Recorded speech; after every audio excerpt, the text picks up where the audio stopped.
দুদিনের আসাম সফরের কর্মসূচি নিয়ে শনিবার বিকেলে গুয়াহাটিতে পৌঁছবেন প্রধানমন্ত্রী নরেন্দ্র মোদী।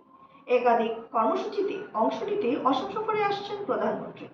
শনিবার কলকাতার মালদা টাউন রেলওয়ে স্টেশন থেকে আনুষ্ঠানিকভাবে কলকাতা কামাখ্যা বন্দে ভারত স্লিপার এক্সপ্রেস ট্রেনের উদ্বোধন করবেন তিনি। কলকাতা ও গুয়াহাটির মধ্যে চলাচলকারী এই ট্রেনটি প্রধানমন্ত্রী কলকাতা থেকে ফ্ল্যাগ অফ করবেন এবং গুয়াহাটির কামাখ্যা স্টেশনে উপস্থিত থাকবেন মুখ্যমন্ত্রী হেমন্ত বিশ্ব শর্মা। উল্লেখ্য, শনিবার বিকেল 5:20 গুয়াহাটির বিমানবন্দরে পৌঁছাবেন প্রধানমন্ত্রী মোদী। বিমানবন্দরের বিশাল রেলের মাধ্যমে তাকে স্বাগত জানানো হবে।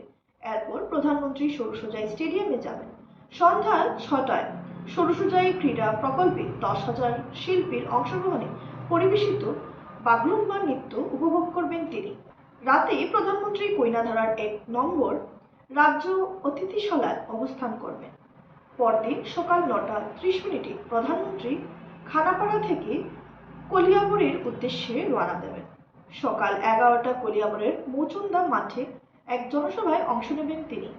ওই জনসভাতেই কলিয়াবর থেকে বোকাখাত পর্যন্ত 34.5 কিলোমিটার দীর্ঘ কাজিরাঙ্গা জাতীয় উদ্যানের বিকল্প পথ হিসেবে একটি ফ্লাইওভার ও এলিভেটেড করিডোরের ভিত্তিপ্রস্তর স্থাপন করবেন প্রধানমন্ত্রী।